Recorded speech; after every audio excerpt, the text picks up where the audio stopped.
Bismillahirrahmanirrahim. Assalamualaikum warahmatullahi wabarakatuh. Alhamdulillahi rabbil alamin. Nahmaduka Allahumma ala ni'amin yu'dinul hamdu bizdiyadiha.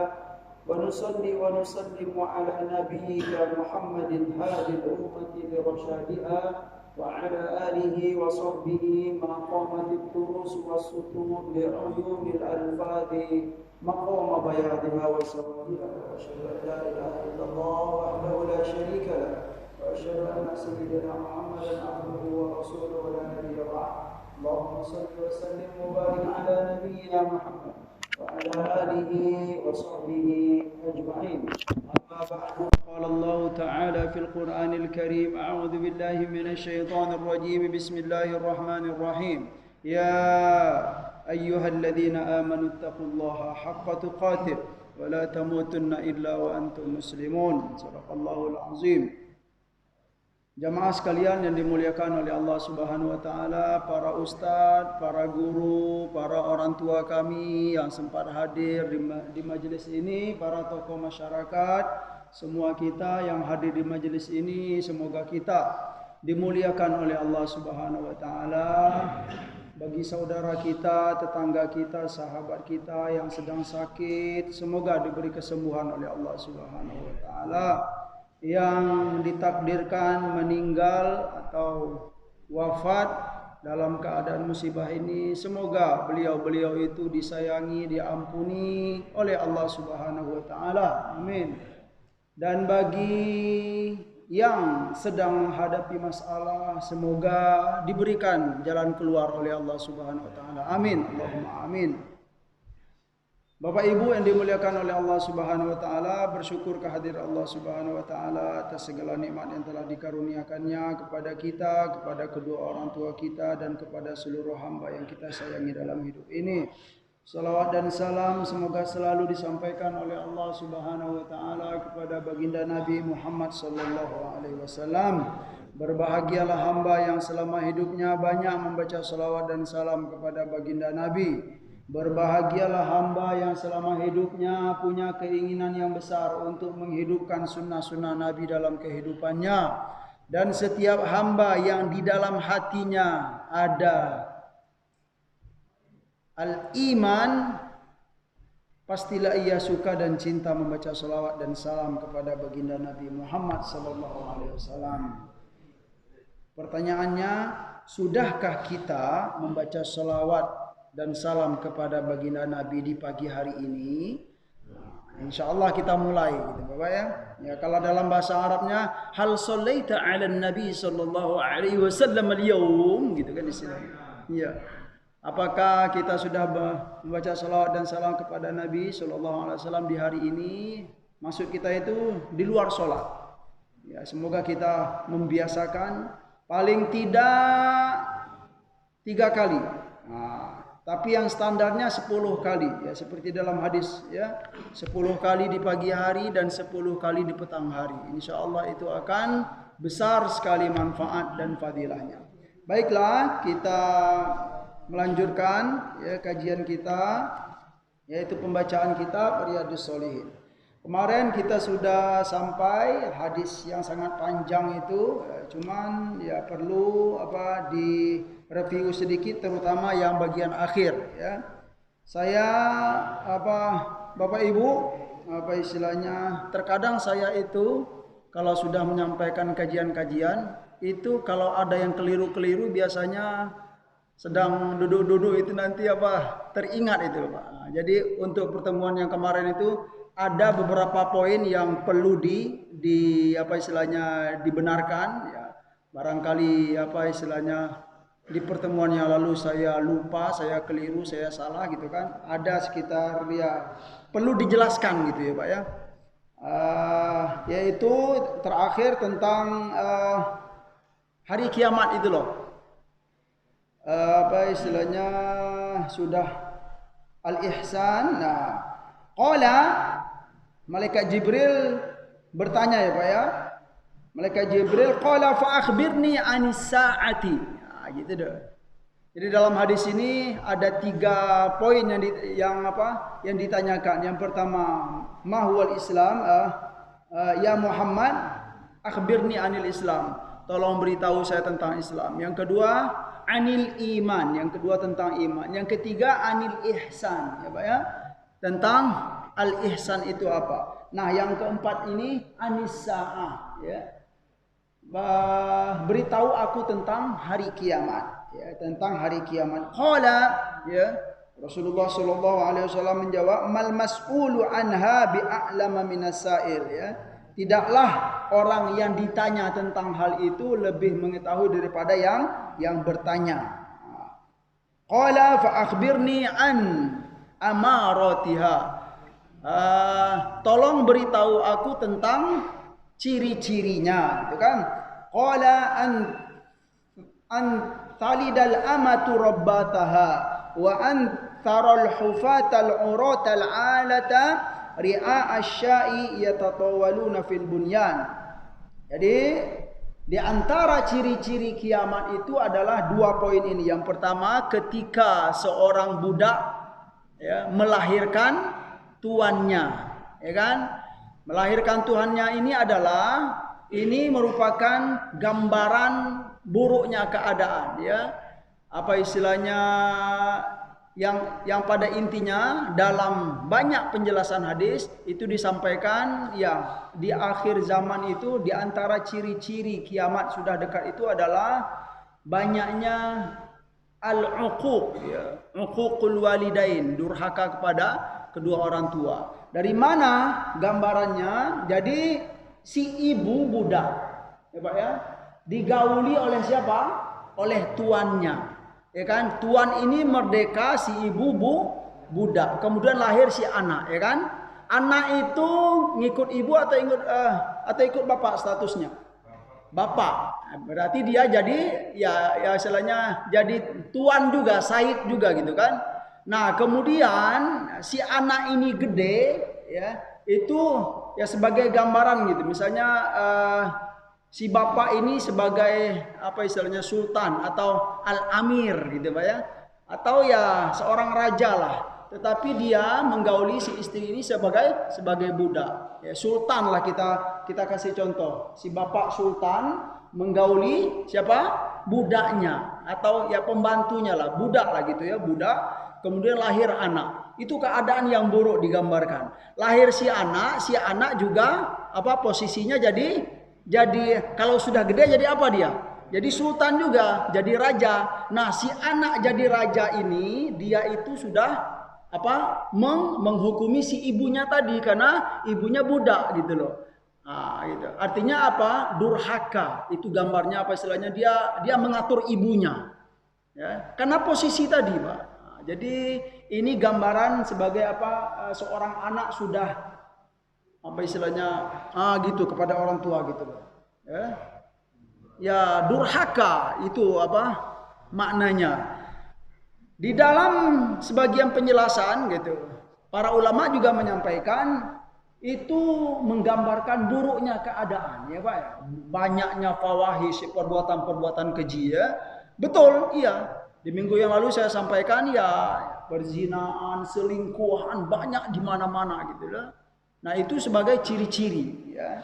Ini poin yang pertama. Yang kedua, kamu melihat ya orang yang miskin, orang yang tidak punya apa-apa, baju lusuh ya segala macam lah gitu kan.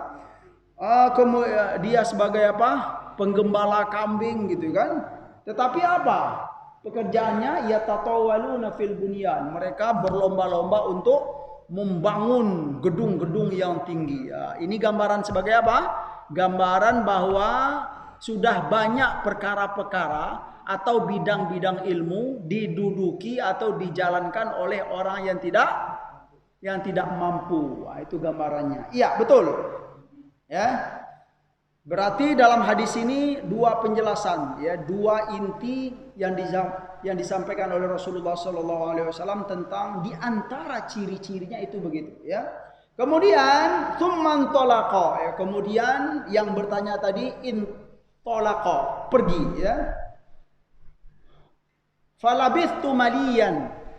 Falabithtu maliyan ini Sayyidina Umar yang menyampaikan hadis ini melihat kejadian itu, kemudian beliau labithtu maliyan itu saya perhatikan di berbagai terjemahan ya, itu banyak yang menyampaikan aku menghindar sejenak ya, menjauhi sejenak. Tapi dalam hadis ini ya, dan banyak juga dalam penjelasan hadis yang pakai bahasa Arab, makna malian itu adalah ghibtu anhu zamanan tawilan ya. Ternyata bukan sejenak gitu lah. Zamanan tawilan itu ya pergi ya. Sebenarnya makna labithtu itu menetap. Tetapi karena dia malian itulah, jadi bisa aku pergi menjauh, cuman malian itu beberapa waktu, zamanan tawilan, waktu yang sangat lama. Dalam penjelasannya itu disebut salasan, ya kan Pak ya? Salasan. Nah, saya kemarin tersebut salasan itu 3 kali ya. Tetapi sebenarnya maknanya itu 3 hari, bukan 3 kali. Mungkin karena ya tergesa-gesa gitu Pak ya. Salasan itu diperkirakan, ini juga masih diperkirakan Pak. Beliau Sayyidina Umar setelah melihat kejadian itu beliau pergi ya selama 3 hari ya, atau zamanan tawilan, beberapa waktu ya. Di antara pendapatnya itu 3 hari gitu ya, beliau menghindar pergi dari tempat kejadian tersebut. Tsumma qala, nah kemudian beliau datang lagi, hadir lagi ya, menghadap bertemu dengan Rasulullah sallallahu alaihi wasallam. Setelah berjumpa lalu Rasul bertanya, tsumma qala gitu kan, ya Umar atadri manis sa'il. Nah, setelah beberapa waktu tadi gitu kan, Nabi bertemu dengan Sayyidina Umar, wahai Umar, tahukah kamu siapa yang bertanya yang bertanya itu, atau yang bertanya di tempo lalu gitu Pak ya. Itu maknanya qultu Allahu wa rasuluhu a'lam ya. Lalu Rasulullah Sayyidina Umar, aku menjawab kepada Nabi sallallahu alaihi wasallam, Allah dan Rasulnya lebih mengetahui. Qala, lalu Rasulullah sallallahu alaihi wasallam menutup ya, hadis itu, fa innahu Jibrilu ya atakum yu'allimukum amrodinikum. Sesungguhnya yang bertanya kemarin itu wahai Umar adalah Jibril. Masya Allah, Jibril alaihissalam, beliau datang untuk mengajarkan, atakum, datang kepada kalian untuk mengajarkan kalian, yu'allimukum amrodinikum gitu kan. Beliau datang untuk mengajarkan kepada kalian perkara-perkara dalam agama ini, agama kalian. Terus ada satu lagi ya, tentang yang saya keliru kemarin ya, saya lupa, yaitu tentang hadis yang 10 ciri-ciri kiamat ya.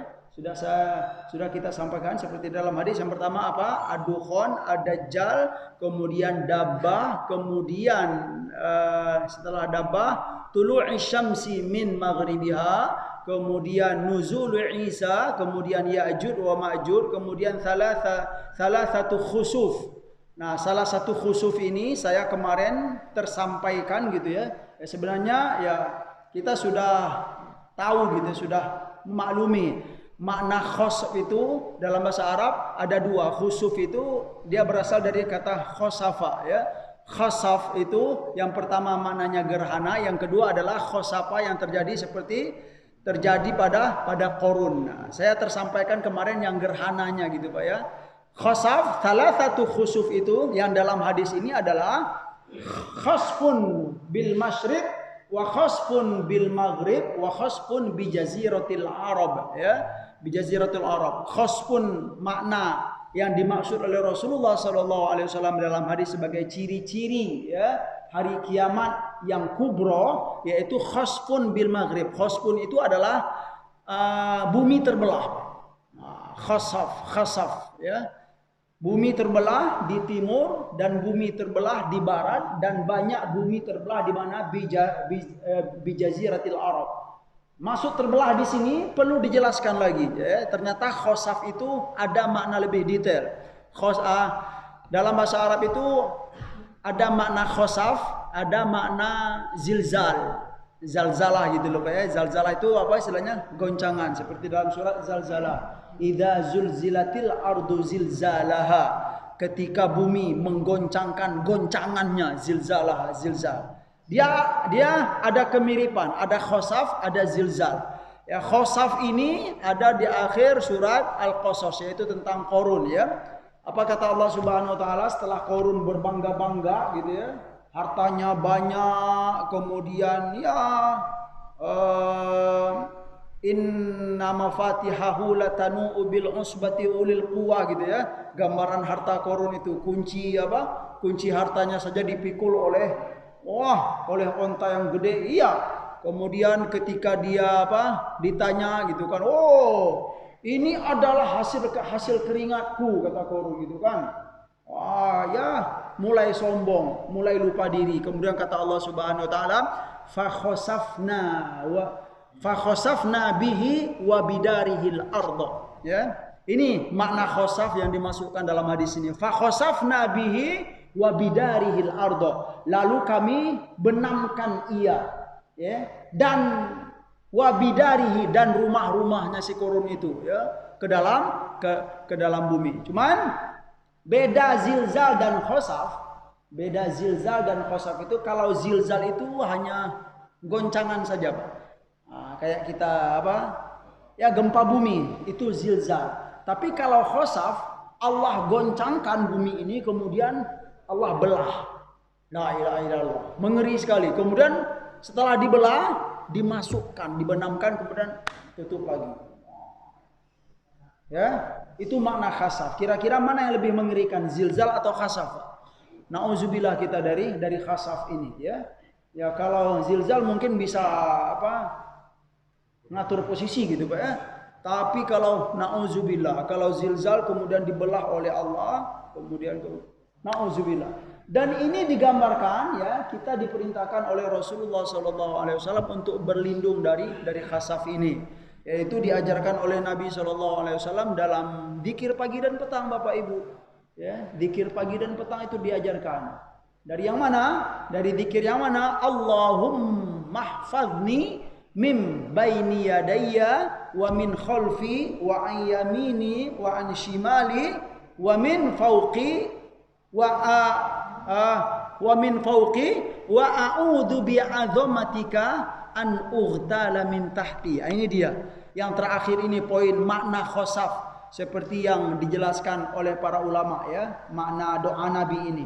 Apa kata Nabi? Berdoalah, sebut doa ini di pagi hari dan petang hari.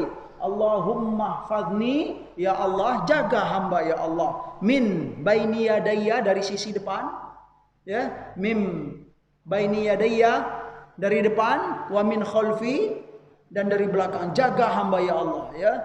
Wa ayyamini, dari sisi kanan, minta perlindungan dari Allah Subhanahu wa taala. Wa an shimali, dan dari sisi kiri ya kan. Wa min fauqi, dan dari sisi atas ya Allah, minta perlindungan dari Allah Subhanahu wa taala.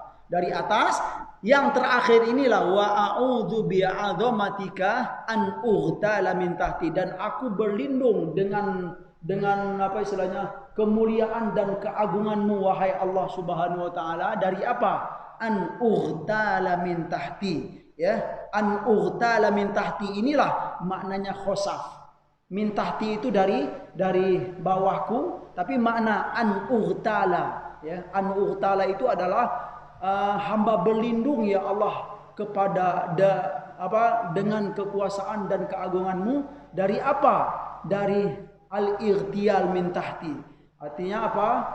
Ya, engkau belah bumi, kemudian engkau benamkan hamba. Ini yang diajarkan oleh Rasulullah SAW. Seperti siapa? Seperti Qarun ya. Maknanya adalah fa khosafna bihi wa bidarihil arda fama kana lahu min fi'ati yansurunahu min dunillahi wa ma kana minal muntasirin. Seperti dalam surat Al-Qasas ya. Penutup surat Al-Qasas itu Bapak Ibu yaitu kisah tentang Qarun. Jadi itu yang perlu saya sampaikan kembali ya.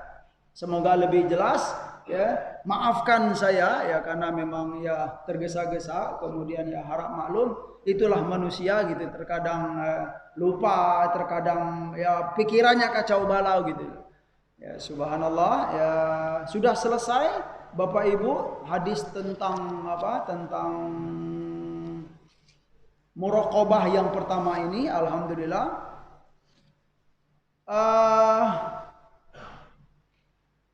Selanjutnya ya sedikit penjelasan, yaitu tentang apa?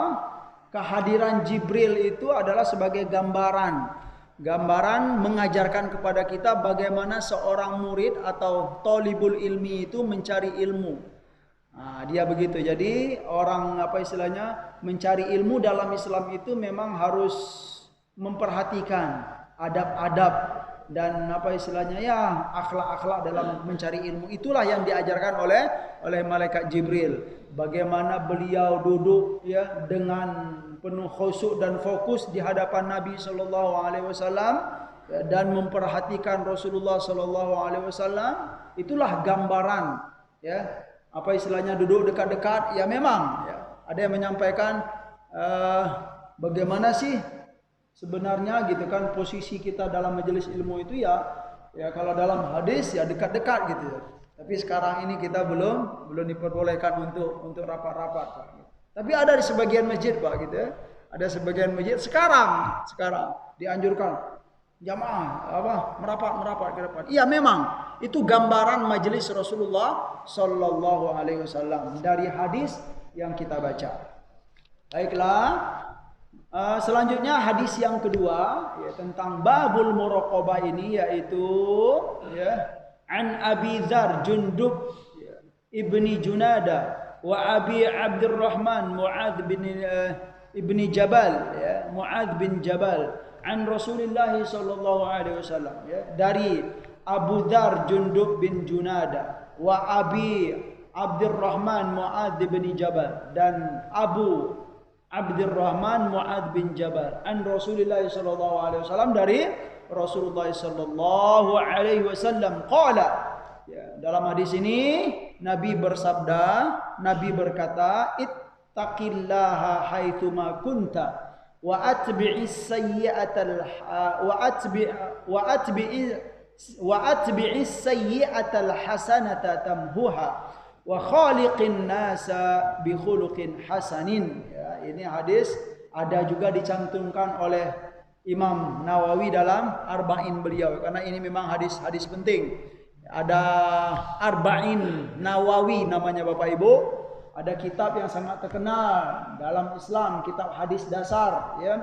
Semua penuntut ilmu harus pernah membaca itu. Dianjurkan untuk menghafal hadis itu ya. Ya, bagi pemula-pemula nuntut ilmu, atau bisa dikatakan belum dikatakan seorang ulama dalam Islam kalau dia belum pernah membaca kitab apa? Arba'in Nawawi. Iya, memang itu. Ya. Itu apa? Dalam kitab Arba'in Nawawi itu Imam Nawawi mengumpulkan kitab-kitab yang penting, bahasan-bahasan yang penting dalam urusan agama kita. Nah, kalau ingin yang lebih besarnya, melangkahlah kita kepada Riyadhus Shalihin ya, dan kita hadis yang lain. Ini ada. Jadi, apa kata Nabi sallallahu alaihi wasallam? Ittaqillaha haitsuma kunta wa atbi'is sayyi'atal hasanata tamhuha wa khaliqin nasa bi khuluqin hasanin. Yang pertama kata Nabi sallallahu alaihi wasallam, bertakwalah kepada Allah Subhanahu wa taala. Haitsuma kunta, di mana saja kamu berada. Ini pesan dan wasiat takwa. Ya, dimanapun kita berada gitu kan, di masjid kita berada, kita harus takut kepada Allah Subhanahu wa taala, takut melanggar perintah Allah. Di kantor, di sekolah, di mana-mana ya kita diwasiatkan oleh Rasulullah sallallahu alaihi wasallam. Wa atbi'is sayyi'atal hasanata tamhuha, dan iringilah ya, perbuatan-perbuatan buruk kamu itu dengan perbuatan yang baik. Ya, insyaallah perbuatan yang baik itu tamhuha. Ya, perbuatan yang baik itu akan menghapus perbuatan-perbuatan yang buruk. Ya. Amal-amal soleh itu amal-amal soleh kita itu insyaallah dengan izin Allah akan menghapus dosa-dosa dan kesalahan kita secara otomatis. Nah, itu loh Pak. Makanya perbanyaklah amal-amal soleh dan jangan lupa niat. Nah, ini juga saat kita beramal soleh, selain ingin mendapatkan pahala dan keberkahan dari Allah, jangan lupa niat, ya Allah, semoga dengan amal soleh ini hapus segala kesalahan hamba yang dulu ya Allah. Karena ini perintahan apa? Pesan Nabi SAW ya. Bisa kita pahami, kita jangan lupa niat. Gitu loh Pak. Dari hadis ini, jangan lupa niat setiap beramal soleh, jangan lupa niat, ya Allah, maafkan dan ampuni dosa-dosa hamba yang telah lalu. Saat kita mau beramal soleh, mau sedekah, niatkan selain mendapatkan pahala dan keberkahan dari Allah, semoga dengan sedekah ini ya Allah, Engkau hapuskan dosa-dosa hamba yang telah lalu, ya kan? Engkau maafkan kelalaian hamba di masa yang lalu. Itu bagus. Ya, niat ya. Selain dari mendapatkan pahala dan keberkahan dari Allah Subhanahu wa taala. Insyaallah kata Nabi sallallahu alaihi wasallam, tamhuha ya.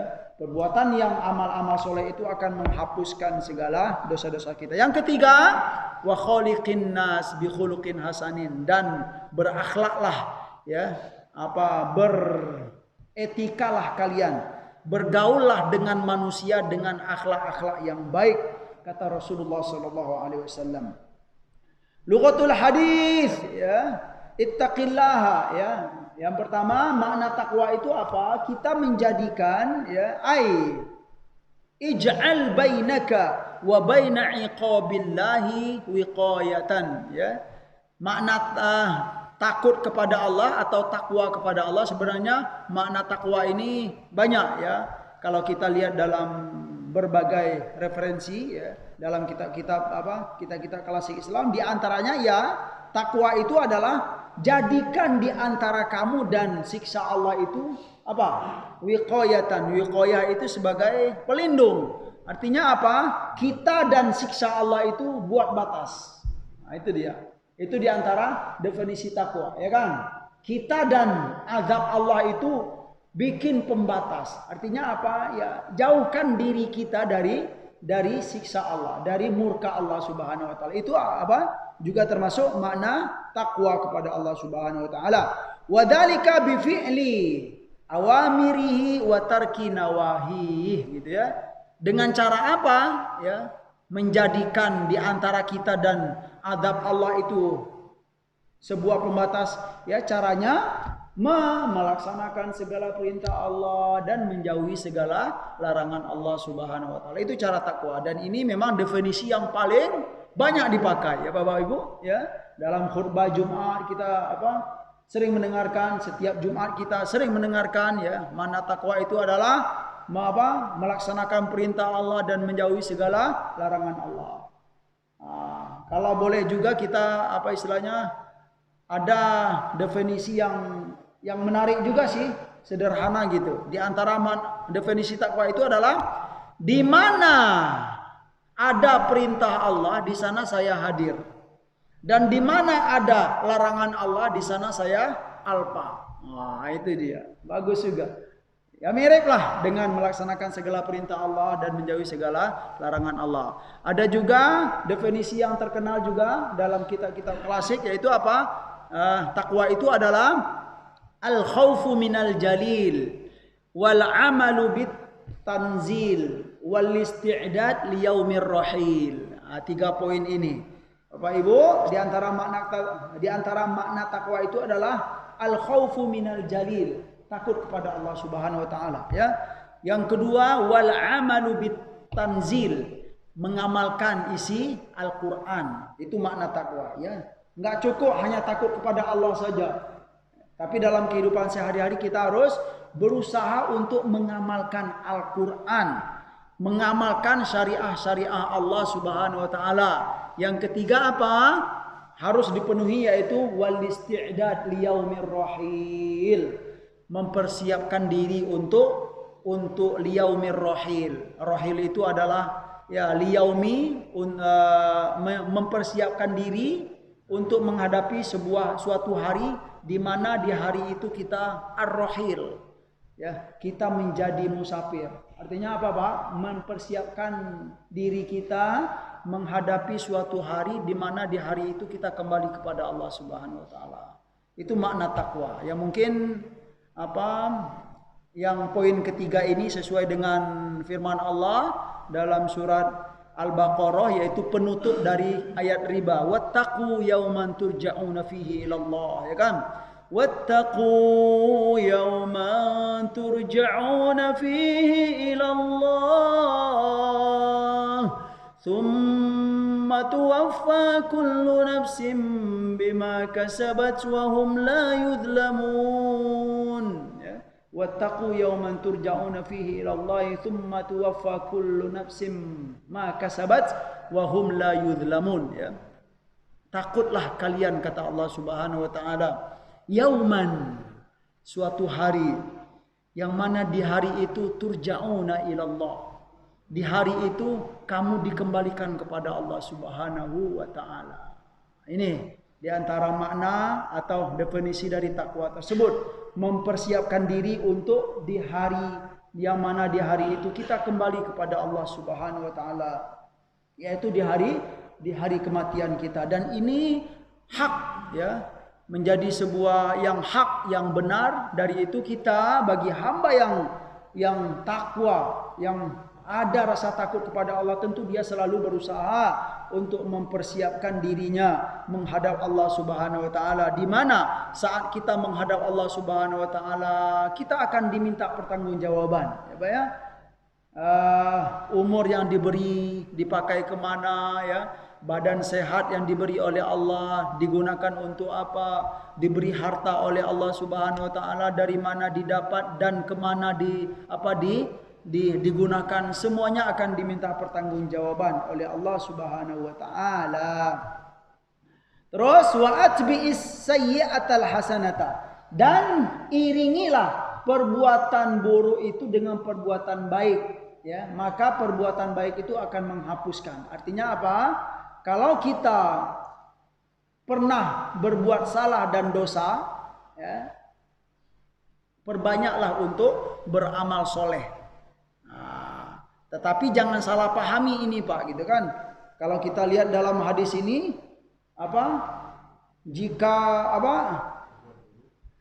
iringilah perbuatan buruk dengan perbuatan baik.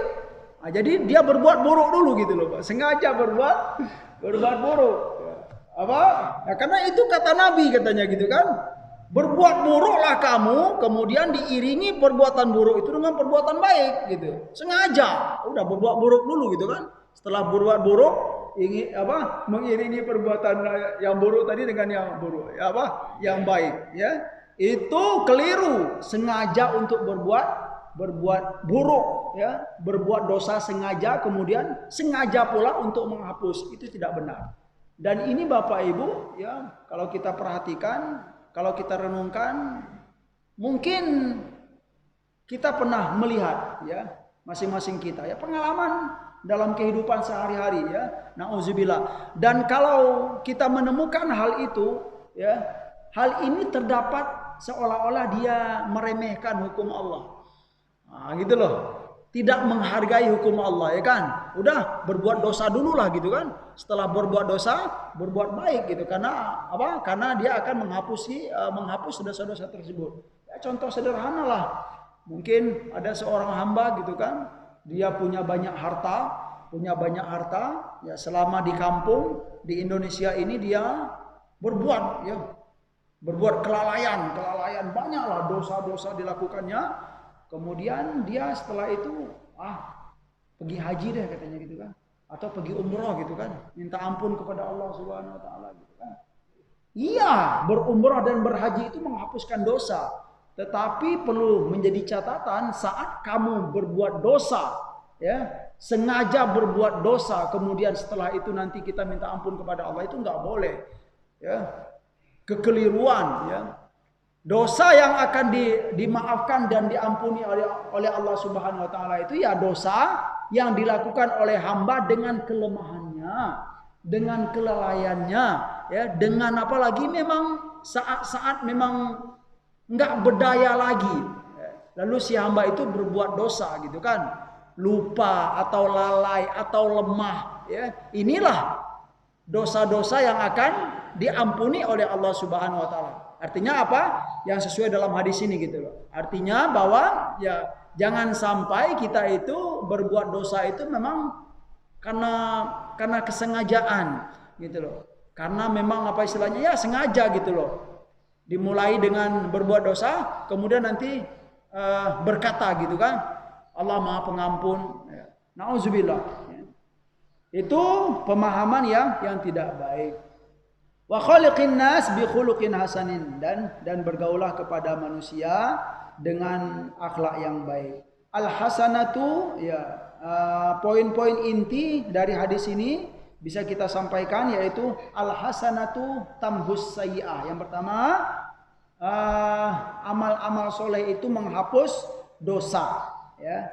Maksud menghapus di sini dalam hadis ini, dalam penjelasan hadis ini disampaikan tuziluha min kutubil hafadzah. Jadi saat kita berbuat dosa itu kan kita dicatat oleh al-hafadzah. Hafadzah itu para malaikat yang mencatat amal, Pak. Saat seorang hamba berbuat dosa itu dicatat. Nah, saat ia beramal soleh, catatan keburukannya itulah yang sudah tercatat di catatan malaikat al-hafadzah itu tuziluha, ya. Artinya apalah kalau bahasa kitanya? Apa di cancel dari list. Di cancel dari list dosa gitu loh Pak ya. Nah, itu dia maknanya. Tuziluha min kutubil al-hafadha. Wa qila hadza kinayatun an adamil muakhadati biha. Ini adalah sebagai apa? Sebagai kiasan saja, bahasa kiasan. Wa qila hadza fis saghair. Dan ada juga pendapat yang mengatakan yang dihapuskan itu adalah dosa-dosa yang kecil. Ya Pak ya. Jadi yang dihapus secara otomatis itu adalah dosa-dosa kecil. Jadi nggak perlu istighfar khusus gitu ya. Maknanya adalah dosa-dosa kecil. Ammal kabair, adapun kalau ia dosa besar, ya, fala yukaffiruha illa at-taubah bisyurutiha. Adapun dosa-dosa besar itu tidak bisa dihapus atau tidak bisa terhapus dengan otomatis, ya, kecuali dengan at-taubah, dengan syarat-syaratnya.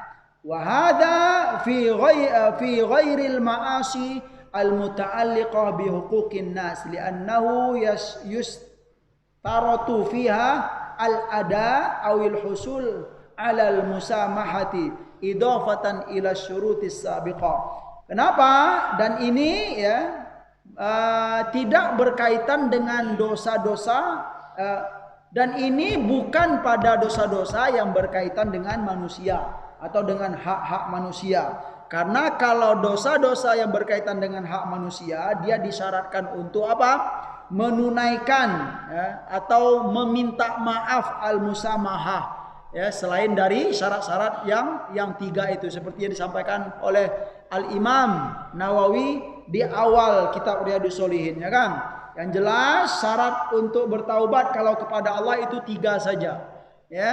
Kalau yang berkaitan dengan manusia yang tiga ini kemudian ditambah yang satu lagi, yaitu menjadi empat, yaitu apa? Minta maaf kepada manusia. Enggak cukup dengan yang tiga saja, ya kan? Istighfar, kemudian menyesali, kemudian berjanji untuk tidak mengulangi. Ini dosa-dosa yang berkaitan dengan kepada Allah Subhanahu wa taala yang tiga. Tapi kalau berkaitan dengan manusia harus dilengkapi dengan yang empat, tidak cukup yang tiga saja. Apa yang satu lagi? Yaitu minta maaf. Kalau ada hak-hak manusia, hartanya kita ambil harus dikembalikan, harus. Ya, kalau memang kita sempat mencaci maki dia, menggunjing dia, mengadu domba dia, minta maaf. Wahai saudaraku, maafkan saya. Suatu hari dahulu saya pernah mencaci maki memfitnah Anda gitu kan. Saya pernah menggunjing Anda, maafkan saya. Ya, memang harus dilakukan itu. Nah, itu dia. Poin yang ketiga yaitu min husnil khulqi tolaqatul wajah. Nah, tentang berakhlak kepada manusia. Ya Rasulullah SAW mengajarkan kita bergaullah dengan manusia itu dengan akhlak yang baik. Di antara contoh akhlak yang baik itu tolaqatul wajah. Tolaqatul itu cerah, Pak. Wajah itu wajah, ya. Penampilan yang ceria itu termasuk akhlak yang baik. Nah, itu dia. Hebat. Ya berarti muslim itu memang harus ceria-ceria, Pak. Ya, jadi ceria-ceria ini, ramah-ramah itu adab Islam, ya. Ajaran Nabi kita sallallahu alaihi wasallam. Apa ya? Masuk masjid ceria-ceria gitu loh, Pak. Sekalipun banyak masalah gitu, Pak, ya. Iya. Jumpa teman masuk masjid, assalamualaikum Pak, assalamualaikum Pak, waalaikumsalam Pak, waalaikumsalam Ustaz. Masuk kantor ya, sekalipun banyak tugas menumpuk di pintu kantor itu sudah mulai ceria, Pak. Lihat teman, ya sekalipun ya di balik itu mungkin banyak beban gitu ya, tapi begitu ajaran Rasulullah SAW. Ya, kenapa ini perlu kita kuatkan dan yakinkan? Ya mungkin orang mengatakan gitu kan, wah lihat tuh ajaran yang di mana gitu, di negeri sana itu ceria-ceria orangnya. Padahal Rasulullah sudah mengajarkan keceriaan, keramahan kepada sesama. Itu bagus sekali kata Nabi SAW. Wakaful ada itu menjauhkan ya orang atau diri kita atau lingkungan kita dari al-adha. Ada itu sesuatu yang mengganggu. Ya kalau bahasa kita sederhananya ya menyingkirkan duri dari jalan, itu kalau bahasa kitanya. Kalau ada duri disingkirkan, ya kan? Di jalan raya kalau ada batu gede berusaha untuk menyingkirkan. Itu makna kaful adha. Ya, di lingkungan kita misalnya kan ada sesuatu yang tidak baik ya atau ya apa istilahnya ya sesuatu yang tidak baik, yang mana kalau sesuatu yang tidak baik ini dibiarkan itu akan merusak lingkungan. Nah, sesuatu yang tidak baik ini berusaha untuk kita kaful adha. Itu perintah Rasulullah SAW. Makanya di lingkungan yang Islami itu Bapak Ibu ya kita perhatikan memang sepertinya kalau lingkungan Islami itu kayak gimana gitu loh, usil gitu ya. Ada yang nggak baik sedikit diperhatiin gitu. Itu ngapain di sana? Ya karena memang begitu, karena akan berdampak buruk kepada orang sekitar ya. Ada misalnya di daerah kita misalkan ada warung perjudian misalnya kan Pak ya. Ya bagaimanapun jangankan secara agama gitu kan. Secara adat saja lingkungan perjudian itu nggak bagus. Jadi wajar-wajar saja kalau ada seorang muslim yang tinggal di sekitar sana gitu kan, dia ngomong gitu, aduh nggak enak ya rasanya gitu kan, orang berjudi sampai malam jam 2 segala macam. Wajar, karena itu akan mengganggu lingkungan ya. Nah ini pesan Rasulullah SAW, wakaful adha itu termasuk akhlak yang baik dalam berinteraksi dengan manusia. Wabadlul ma'ruf. Badlul ma'ruf itu mau mengorbankan kebaikan. Nah, mau berbagi kebaikan itu juga termasuk akhlak yang baik. Mau berbagi kepada sesama kalau bahasa kitanya, ya kan? Kalau ada ilmu berbagi ilmu, ya. Kalau ada harta berbagi harta. Kalau ada nama baik kita berbagi nama baik. Ini saya sering menyampaikan tentang nama baik ini Bapak Ibu. Contoh nama baik itu misalnya kita menjadi orang terpandang di sebuah lingkungan, ya kan Pak ya? Lalu ya kita berusaha untuk menggunakan nama baik kita itu demi apa? Ya demi kebaikan-kebaikan gitu ya Pak ya. Ada orang yang membutuhkan misalnya, pakai nama baik saya. Itu bagus ya, akhlak yang sangat mulia. Ya. Ini saya ingin apa istilahnya kasih contoh, pakai nama baik itu. Ada seorang yang mungkin dalam sisi finansialnya sederhana gitu Pak ya. Ya kekurangan lah. Kemudian ya karena dia orang sederhana, minjam ke sini dia nggak bisa gitu Pak ya. Artinya orang mungkin nggak percayalah. Nah sedangkan kita misalnya kita punya nama baik ya, nama baik. Di antara nama baik itu kita dikenal di lingkungan kita ya punya harta banyak. Udah ya kalaupun kita misalnya belum sempat atau belum mau ya mungkin kita punya banyak harta, tetapi harta itu berupa aset ya. Dana cash nggak punya gitu loh. Boleh kita pakai nama baik ya. Saya karena saudara saya ini butuh dana gitu kan, butuh dana yang mana dana itu digunakan untuk ya untuk kebaikan lah, bukan maksiat. Saya berusaha untuk mencarikan teman saya atau sahabat saya yang kira-kira bisa meminjamkan dana pakai nama saya. Hebat. Ya, tolong ya, karena saya belum punya dana cash ya. Wahai Pak Haji, tolong kasih pinjaman kepada saudara saya ini, gitu kan? Atas nama saya. Wah, itu dia ya. Ini di antara badlul ma'ruf ya.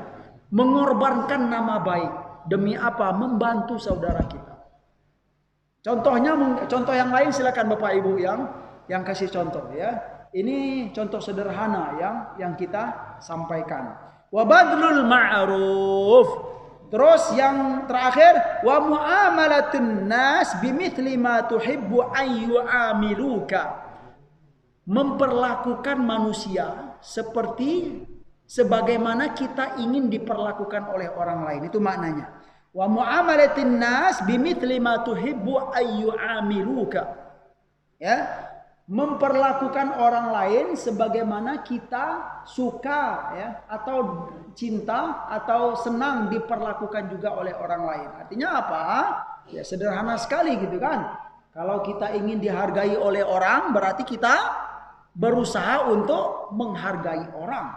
Kalau kita nggak ingin nama baik kita tercoreng dalam kehidupan ini, maka berjuanglah untuk tidak mencoreng nama baik orang. Itu ajaran Rasulullah Sallallahu Alaihi Wasallam. Kalau kita nggak mau aib-aib kita dibongkar oleh orang atau diketahui oleh orang, berjuanglah untuk menutupi aib-aib orang. Berjuang untuk menutupi aib-aib saudara kita, kekurangan-kekurangan saudara kita ya jangan jangan disebarkan. Ya, itu pesan Rasulullah Sallallahu Alaihi Wasallam. Sudah habis waktu ya, alhamdulillah. Semoga bermanfaat bagi kami yang menyampaikan dan buat kita semua yang mendengarkan. Terima kasih atas segala perhatian. Mohon maaf atas segala kekurangan. Subhanakallahumma wa bihamdika asyhadu an la ilaha illa anta astaghfiruka wa atubu ilaik. Wa sallallahu ala nabiyyina Muhammad wa ala alihi wa sahbihi wa sallam wa akhiru da'wana anil hamdulillahi rabbil alamin.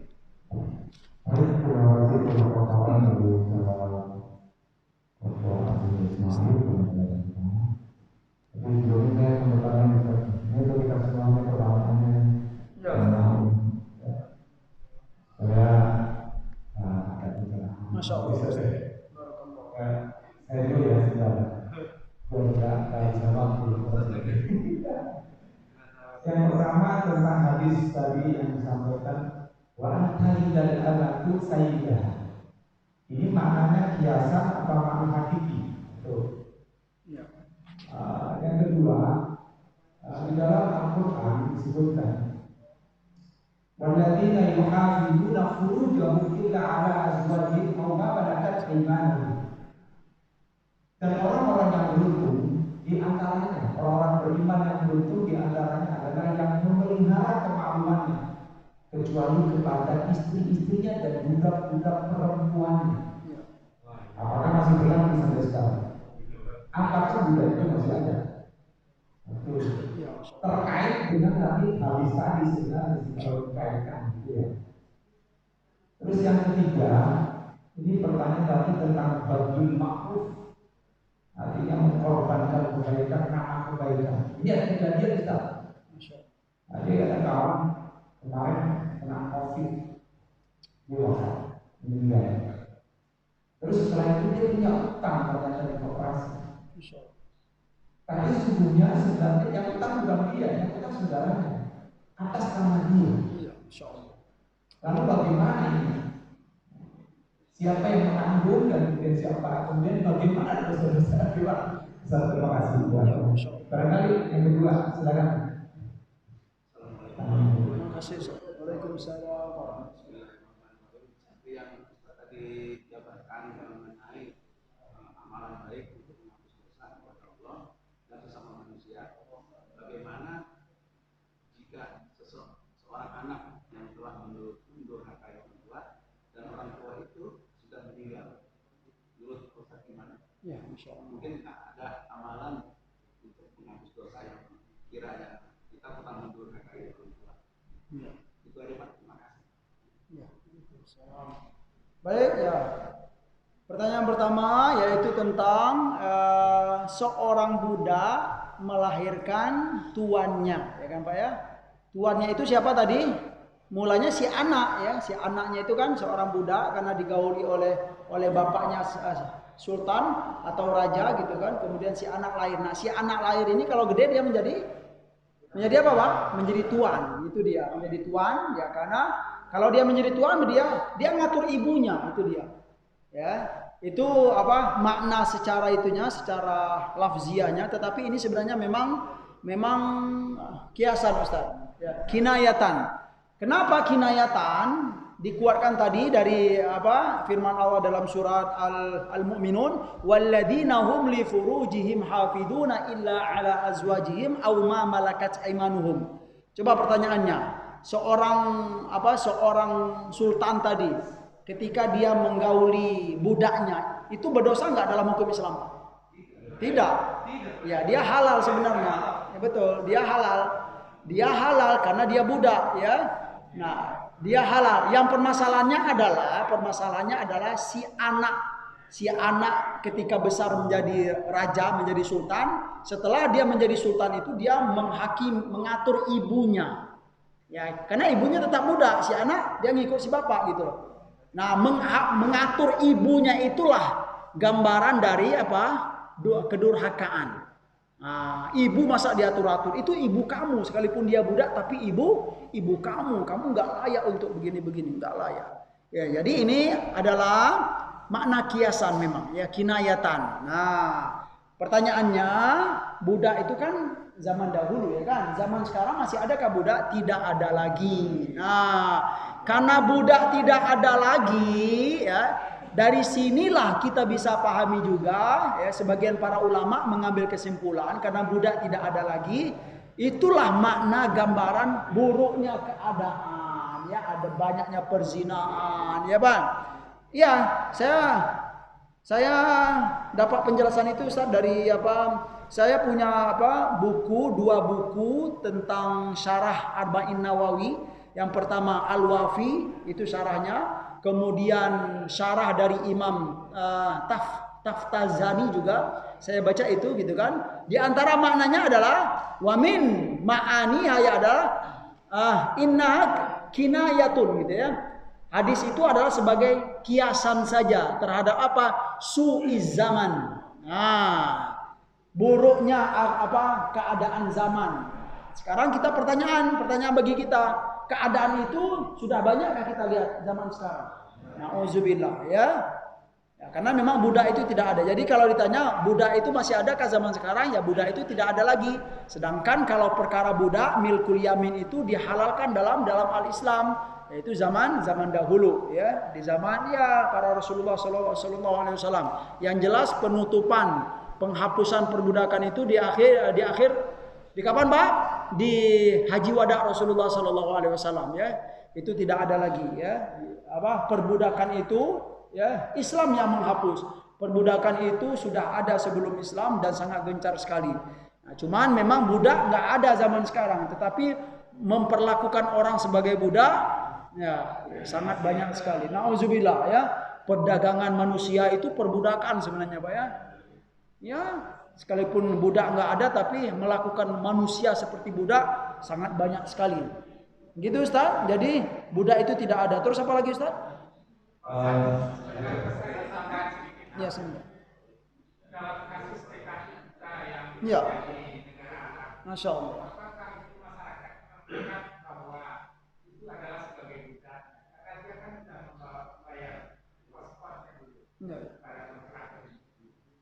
Ya sebenarnya ya orang Arab pun juga sangat mengerti Pak ya, perbudakan itu nggak ada lagi gitu kan, mereka sudah tahu. Nah cuman untuk kasus-kasus TKI ya, atau TKW lah ya, TKW yang sangat berkasus ini Pak. Kalau TKI kan laki-laki gitu kan, ya perkara ini sebenarnya ya kesalahan-kesalahan di lapangan saja, dan itu ya sebenarnya tidak semua tuan-tuan rumah itu berbuat begitu ya, karena memang di antara atau sebagian tuan rumah yang ada itu mungkin kenapa mereka memperlakukan seperti budak, ya mungkin itu timbul dari kekecewaan gitu kan.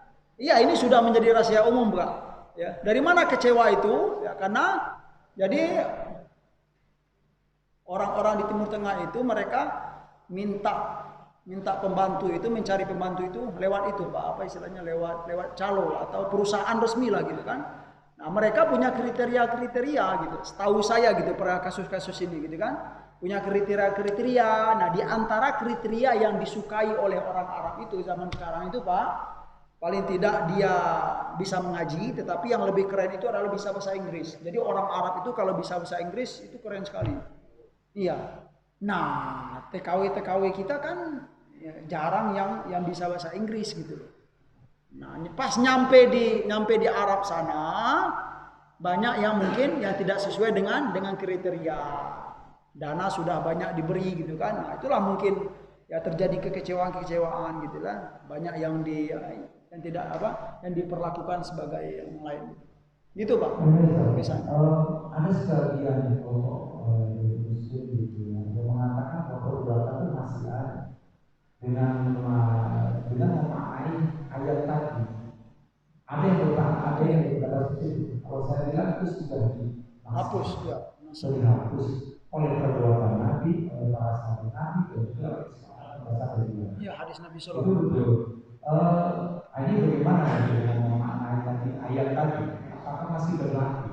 Kalau seandainya itu dikaitkan misalnya bila ada wajib atau malakat ya, malakat di sini kan berarti kan budak ya, wanita budak, bukan pembantu. Enggak ya. Gimana beda ya? Kalau pembantu kan diberikan gaji di situ. Kalau budak kan artinya dia tidak juga, tetapi ketika ada juga yang memberikan pendapat yang berbeda gitu. Di ayat surat Al-Mu'minun tadi itu bahwa ketika dia sudah mendukul untuk menggauli budak, maka dia setengah merdeka. Nah, ketika dia melahirkan anaknya, otomatis dia merdeka. Artinya ibunya itu merdeka karena dia sudah menikah dengan orang biasa, orang merdeka. Sehingga maka anaknya merdeka, maka kemudian otomatis itu istrinya yang bukan istrinya ya, budak wanita itu otomatis sudah merdeka, karena sudah menjadi. Dan ini ada berpendapat dengan pendapat ada satu buku mengatakan bahwa Nabi juga punya budak-budak. Ada juga bisa ya. Para sahabat banyak. Ya, para sahabat juga punya budak.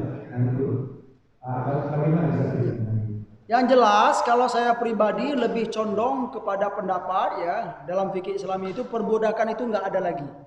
Kemudian pendapat yang lebih banyak itu kalau si istri budak gitu kan kemudian melahirkan anak digauli oleh tuannya ini, istri itu tetap saja dia posisinya sebagai budak. Wallahu alam ya tentang kebenarannya itu Ustaz ya yang hakikinya. Tapi kita melihat memang kebanyakan para ulama dalam hukum Islam memang ya perbudakan itu tidak ada lagi. Kemudian milkul yamin itu ya memang sebelum dihapusnya oleh Rasulullah SAW tentang perbudakan itu ya memang ya kalau budak itu digauli ya tidak apa-apa karena memang dia nggak punya hak-hak dan lain-lain gitu saja Ustaz ya.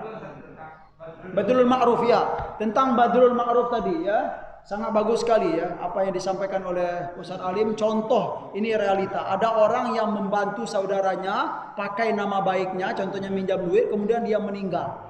Ya, solusinya yang jelas siapa yang tahu tentang kasus ini dia harus kasih tahu gitu ya kepada keluarga gitu, karena mungkin keluarga juga nggak sempat tahu bahwa dia pernah pakai nama baik dia untuk bantu saudara. Jadi siapa yang tahu tentang hal ini tolong kasih tahu keluarga bahwa bapak ini almarhum punya perkara. Nah yang kedua, setelah disampaikan kepada keluarga tentu berusaha untuk menyelesaikan. Ya, kalaupun tidak mampu keluarga ya dari sinilah mungkin kita harus memberdayakan ya lingkungan yang ada Ustaz. Ada ya kalau perlu masjid gitu loh. Masjid itu menjadi solusi gitu loh. Ya kalaupun dana yang dikumpulkan oleh warga nggak cukup ya boleh ya kita pergunakan, atau kita ya bermusyawarah di masjid bagaimana solusinya untuk menyelesaikan ya utang saudara kita yang sudah meninggal. Karena dia berutang itu bukan untuk poya-poya, tapi dia membantu temannya, membantu saudaranya. Gitu sih solusi yang barangkali gitu Ustaz. Yang jelas perbuatan almarhum itu bagus atau tidak Pak? Jelas bagus ya. Perbuatan almarhum itu terpuji ya, karena dia memang niat baik. Cukup Ustaz? Tentang ya seorang anak yang durhaka kepada orang tua, kemudian orang tuanya sudah meninggal, ya caranya bagaimana ya? Selagi hidup ya berusaha untuk minta maaf dan berbakti kepada kedua orang tua. Tapi kalau sudah nggak sempat lagi, beliau sudah meninggal, ya tentu caranya adalah mendoakan. Dengan mendoakan, beramal baik, beramal soleh, niatkan untuk orang tua. Insya Allah itu akan menghapus dosa-dosa si anak gitu Pak. Dan itu ya kita memang apa istilahnya, Allah itu maha pemurah ya. Bukanlah itu menjadi sebuah permasalahan bagi si anak lagi gitu. Kalau dia sudah berusaha ya, saat orang tuanya hidup dia durhaka, kemudian setelah meninggal ya berusahalah untuk membalas ya dosa-dosa tersebut dengan amal-amal soleh. Insya Allah itu akan diterima oleh Allah Subhanahu Wa Taala. Sekian Pak ya. Terima kasih Ustaz, Masya Allah sangat bagus sekali ya tambahan dari Ustaz Alim dan guru-guru kita ya. Terima kasih. Wassalamualaikum warahmatullahi wabarakatuh.